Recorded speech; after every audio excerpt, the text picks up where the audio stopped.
दुनिया कितने गुटों में बंटने जा रही है, ये एक बड़ा सवाल है। यूरोप, मिडिल ईस्ट और एशिया पैसिफिक में जैसे जैसे ग्लोबल टेंशन बढ़ रही है, वैसे वैसे तीसरे विश्व युद्ध को लेकर बहस नहीं, गणना शुरू हो चुकी है। इजराइल और ईरान का टकराव किसी भी वक्त एक बड़े मध्य पूर्वी युद्ध में बदल सकता है। उधर अमेरिका और रूस के रिश्ते फिर से कोल्ड वॉर प्लस मोड में हैं और इसी बीच डोनाल्ड ट्रंप का ग्रीनलैंड को कंट्रोल करने का बयान इस बात का संकेत है कि ताकत अब सीमाओं से नहीं, रणनीतिक भूगोल से तय होगी।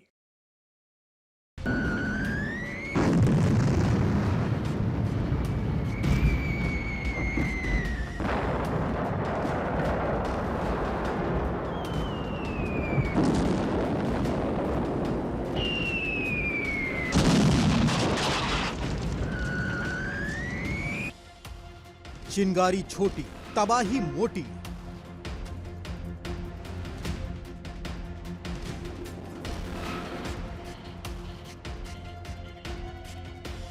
चीन रूस साथ, बदले हालात।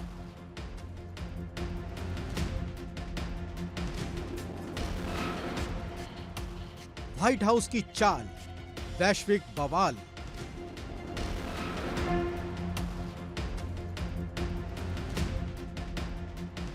अमेरिका जंग में करीब करीब चिंगारी लगा चुका है। वैश्विक तनाव हर दिन कई गुना बढ़ रहा है।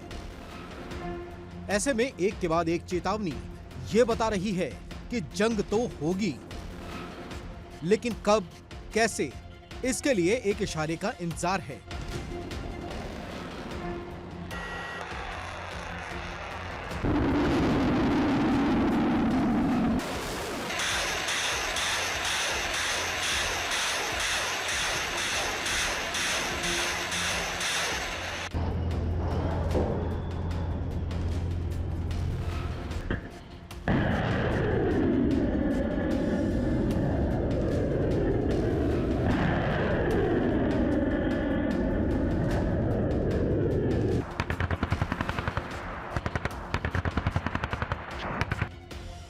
जैसे जैसे यूरोप, मिडिल ईस्ट और एशिया पैसिफिक में ग्लोबल टेंशन की नब्ज तेज होती जा रही है, वैसे वैसे तीसरे विश्व युद्ध की संभावना पर बहस नहीं, बयानबाजी और गणना शुरू हो गई है।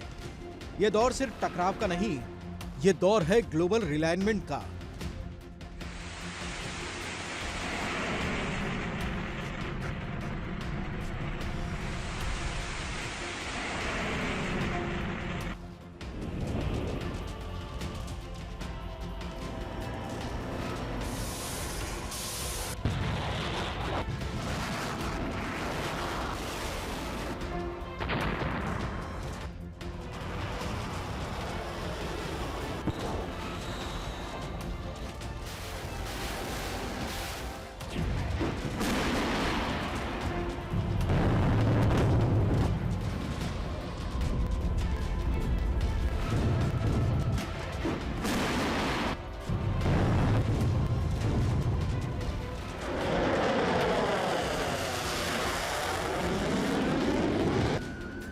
इजराइल और ईरान के बीच बढ़ता तनाव मध्य पूर्व में किसी भी वक्त एक युद्ध में बदल सकता है।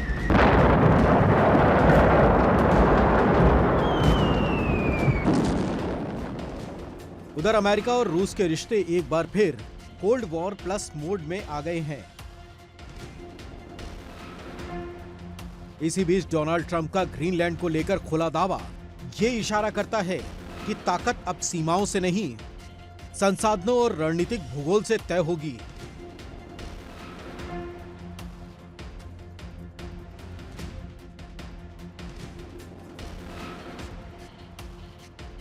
बात दुनिया में लोकतंत्र की होती है, लेकिन क्या युद्ध लोकतंत्र का हिस्सा है? इसका जवाब शायद इतिहास में मिलेगा। इतिहास गवाह है कि जब भी लोकतंत्र शब्द मिसाइलों के साथ आता है, तो उसके पीछे अक्सर संसाधनों की एक सोची समझी प्लानिंग होती है।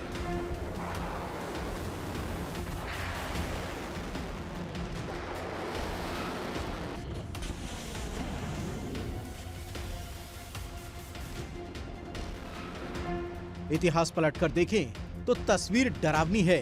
इराक, लीबिया, अफगानिस्तान, हर बार एक ही दावा, लोकतंत्र लाएंगे, तानाशाही हटाएंगे, आतंकवाद मिटाएंगे। लेकिन हर बार नतीजा टूटे हुए देश, हजारों लाशें, बर्बाद अर्थव्यवस्था और अंतहीन अराजकता।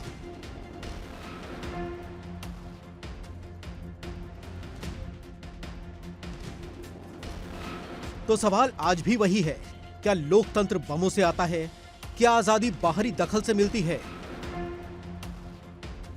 या फिर दुनिया इतिहास से कुछ सीखेगी? क्योंकि जब भी लोकतंत्र की आड़ में संसाधनों की लड़ाई लड़ी जाती है तो सबसे ज्यादा कीमत आम जनता चुकाती है। लेकिन फिर भी न तो अमेरिका इस बात को मान रहा है और ना ही ईरान। सिर्फ यही नहीं रुक रहे डोनाल्ड ट्रंप, वो इस बार तीसरे विश्व युद्ध को मानो न्योता दे रहे हों। रूस से चीन तक, नॉर्थ अमेरिका से ईरान तक, हर तरफ सिर्फ एक ही चर्चा है, डोनाल्ड ट्रंप के एक्शन की।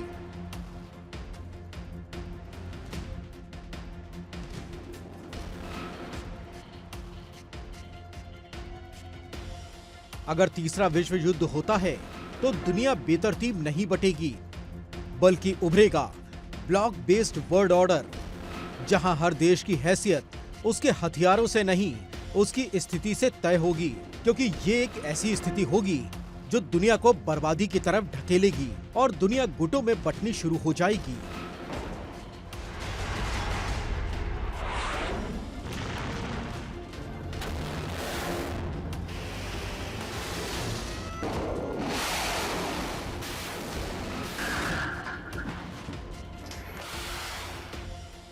आशंकित युद्ध में पश्चिमी ब्लॉक की अगुवाई लगभग तय तौर पर यूनाइटेड स्टेट्स करेगा। ये नेटो का सिर्फ विस्तार नहीं होगा, ये होगा NATO 2.0 globalised alliance. United kingdom, France, Germany, Italy और बाकी नेटो सदस्य इस ब्लॉक की रीढ़ बनेंगे। एशिया पैसिफिक में जापान, दक्षिण कोरिया, ऑस्ट्रेलिया और कनाडा स्ट्रेटेजिक पिलर्स की भूमिका निभाएंगे। इजरायल खास तौर पर ईरान से जुड़े मध्य पूर्वी संघर्ष में एक फ्रंटलाइन प्लेयर होगा।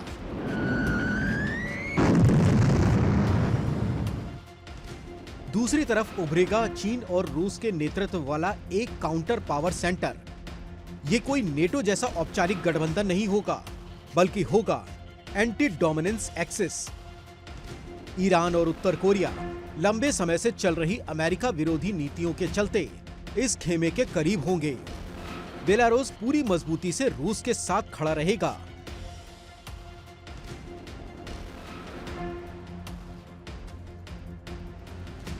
और कुछ अफ्रीकी और लैटिन अमेरिकी देश जो पश्चिमी प्रतिबंधों से नाखुश हैं, राजनीतिक या लॉजिस्टिक सपोर्ट दे सकते हैं।